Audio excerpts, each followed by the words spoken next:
Magandang hapon sa inyong lahat mga ka-farmers, mga ka-viewers. So ito na po ang update sa ating ampalaya na magdalawang buwan ngayong 5 no? 5 ug 6.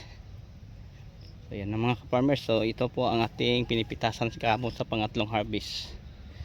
So nag-umpisa na po no ang mga sanga na gumagapang sa gitna at saka may mga kasunod ng bunga ang mga gapang mga ka-farmers.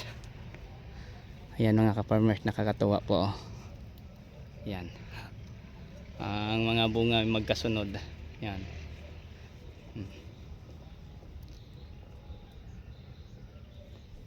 So dami ng mga maliliit na bunga. So unti-unti nang gumagapang sa gitna. So yan po ang ating update sa ating ampalaya. So tatlong beses na po ito napipitasan at maganda na, no? Yan, napakaganda ng tingnan mga ka-farmers.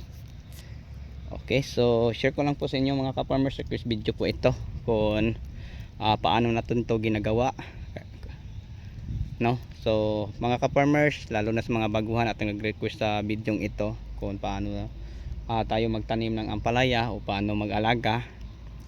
So nauna mga ka-farmers, diretso na lang tayo sa pagtanim. Itong ampalaya na to ay puting o basal. So naglagay po tayo din ng fertilizer, ipot ng manok bago natin itanim ang ating mga punla. So dumaan po ito mga ka-farmers no sa insaktong pagproseso.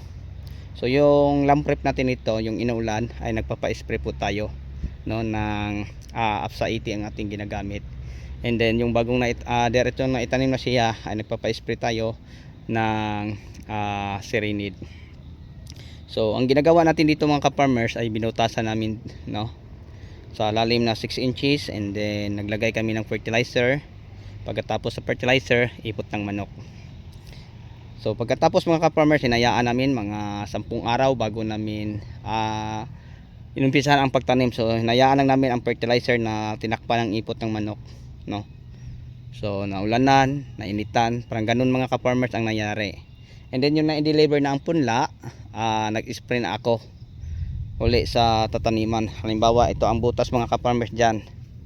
So dahil may fertilizer sa ilalim at tapos ipot, yan ini-sprayhan ko. And then ang mga punla bago ko na itanim ay inano ko sa Bioagronica or Serenade. So yun po mga ka-farmers ang ating ginagamit. Then tapos natin siya na itanim. So ang ginagawa natin na fertilizer, ipot ng manok, din lupa na mga 2 inches ang kapal bago ang punla ng ampalaya. Yun lang. 3 days after transplant, magpadilig po tayo din ng fertilizer sa ating ampalaya, no? Nagpapadilig po tayo. Then every week ang pagdilig ng fertilizer. So 3 days after transplant, nagpapadilig. Pag 10 days inuulit. So ang pagdilig ng fertilizer natin mga ka-farmers, palagi tayong nagdagdag ng tagkalahating kilo. Halimbawa 3 kilos sa umpisa, so sa susunod 3.5. Pero pag ang lupa mo medyo mahina na, pwede 1 kilo, 3 kilos. Pag sa 10 days 4 kilos, sa 17 days 5 kilos, parang ganun mga ka-farmers, hanggang sa 12 kilos. Okay, pero pag halimbawa ang lupa mo may resistensya pa at marami pang mga available na mga microorganism na at saka yung iba pang mga available na nutrients na pwedeng maibigay sa mga pananim natin, pwede kalahating kilo mga ka-farmers ang ating idagdag. So ang fertilizer natin mga ka-farmers, 3 days hanggang 30 up, mga 35 days. Unique 16 ang ating ginagamit, at saka Mega Multiplant Vitamin, Wucosim Granule, at saka Dufus. So yung mga fertilizer na yun mga ka-farmers, sa nag-request, sana nga makuha mo ito at mapanood mo. Ito na ang video para sa inyo, para sa iyo o sa mga mahilig sa ganitong usapin o willing magtanim o sundin ang ating ang ating mga pamamaraan. So ang ating ginagawa mga ka-farmers, 3 days hanggang 35 days, same lang ang ating fertilizer. So bawat fertilizer may po sila. Ang Unique 16 natin, yun po ang ating synthetic, no, na fertilizer o artificial. So once na magamit tayo dyan mga ka-farmers, parang madali lang mag-ano ang ating tanim. Kasi 16% ang kanyang nitrogen, phosphorus 16, potassium ganun din, tapos may secondary nutrients niya. And then ang ano naman po natin, ang dupos, siya po ang pagkain sa lupa para ang lupa na po ang bahala sa ating tanim. So yun po ang benefisyong makuha sa paggamit ng dupos. Ang wukosim granule naman po mga ka-farmers, pangpatibay siya sa puno at paparami po ng ugat. So malaking siyang bagay mga ka-farmers, no, para hindi magkakalanta ang ating mga tanim o basta-bastang magkakadamping off. And then ang ating mega multiplan vitamin mga ka-farmers, siya ang pangalis asim sa lupa. Para ang lahat ng mga nutrients sa mga hinahalo nating mga fertilizer ay madali lang pong mapakinabangan sa ating tanim. So yun po, no, mga ka-farmers. So ginagamit natin siya 3 days hanggang 30 up. Okay? So yun po, no, mga ka-farmers. Pag 35 days up na po siya, nasa mga 30, 40, 37, 42 days, depende. Pwede na tayo mag-winner Nitribor at saka Miga. So yun po mga ka-farmers ang fertilizer ko sa aking tanim. Kaya nga ang ating tanim mga ka-farmers, kita natin. So kahapon natin ito pinipitasan kung gaano siya ka-healthy, no?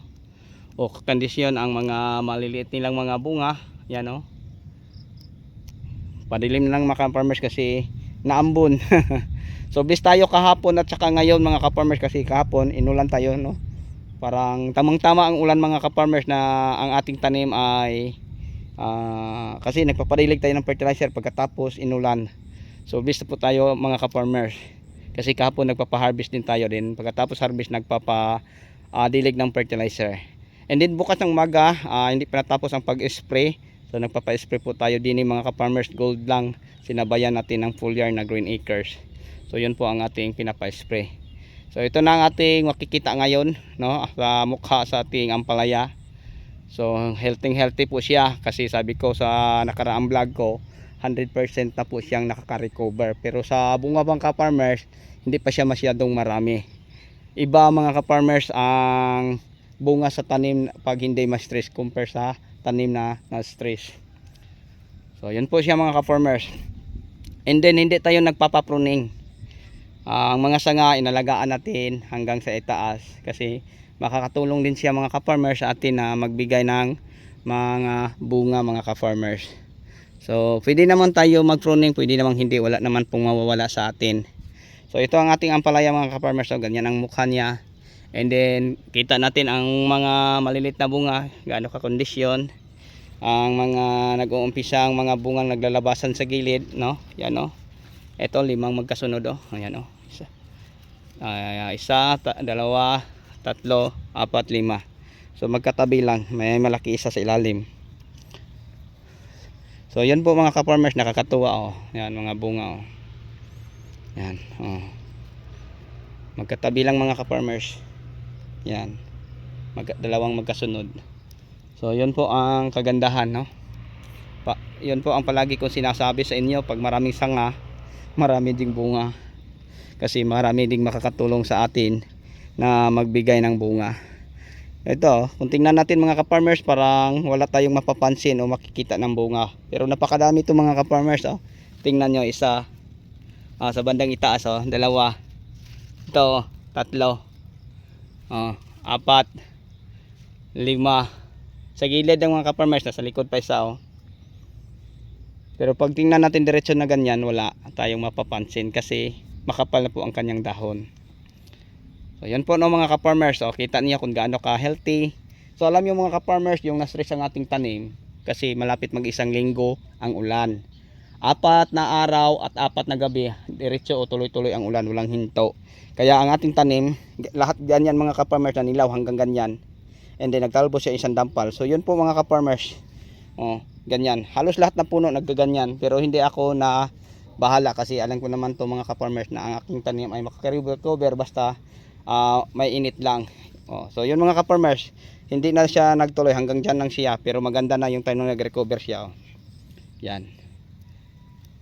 Kita nyo, oh. kulot pa. Yun ang sabi ko sa inyo na medyo yung na-stress siya, nakakapasok ang pamarako. Pero ngayon sa awa ng Diyos ay nakaka-recover na. Hindi na siya na mamarako at ganyan na yung talbos kahit maliit oh. Oh. Tapos dala pa ng mga bunga oh. So yun ang ating makikita, no? Sa bawat puno po ng ating mga ampalaya. So ngayon mga ka-farmers, sisilip ako saglit kasi dahil napaibig tayo sa mga pananim natin. Palagi din nating pinagmasdan o sinisilip mga ka-farmers. Ayan po mga ka-farmers oh. Maganda na. Iwan ko kung saan ako. So dito muna tayo mga ka-farmers. Sisilip. Yan na. So 13 days ngayon ang ating talong. Kasing laki ng ang mga dahon mga ka-farmers no. Ganyan naklaki oh. Malalapad na. Yan, tulog na sila. So kung tingnan natin sa malayo mga ka-farmers, para ang cabbage no. Hindi, talong po. So nakapaglagay na po tayo din ng ipot ng manok. Yan, kita nyo may mga ipot na mga ka-farmers. So hindi pa namin tapos na iano ang 250 vag at meron pang nasa 15 kalinya. Dahil nag-harvest kami mga ka-farmers, hindi namin na ipagpatuloy. And then kanina nag-fertilizer kami no. Simula umaga hanggang hapon nag-fertilizer kami mga ka-farmers. So ito ang dinidiligan namin ng fertilizer pagkatapos nag-harvest no, talong, then kaninang umaga ampalaya, lipat sa kamatis, dayon sa siling sigang sa bale. So ang tanim natin dito mga ka-farmers, talong, ampalaya, kamatis, bale at saka siling sigang. Ang variety ng ating talong, Calixto F1. Ang variety ng ating ampalaya, Mestiza F1. Ang ating kamatis ay Diamante Max F1. And then ang ating bale, Sultan.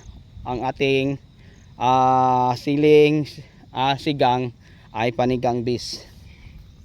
So yun po. Okay, so bago tayo magtapos mga ka-farmers no, sa pag-update natin kasi inabutan tayo ng ganitong oras dahil po sa naambon mga ka-farmers. Kahapon lang ang malakas na ulan. Kaya nga tuwang-tuwa ako at least tayo na inulan kasi malaking bagay po. Kasi ang luwang nito mga ka-farmers, higit kumulang 2 hektarya. Hindi ito madaling madidiligan kasi nasa 15 to 16,000 ka puno po ito. And then ang ating ampalaya mahigit kumulang 2 hektarya din. May kamatis 1 hektarya, 5 hektarya na. May siling sigang pa, may bale pa, and then may kabilang area pa mga ka-farmers. Okay, so bago tayo magtapos, mega love shout out po sa lahat ko nga na mga subscriber, mga viewers, sharer at commentator. So sa inyong lahat at sa inyong walang sawang pagsuporta, maraming salamat po. Bye bye and God bless. Happy watching and happy farming. Thank you.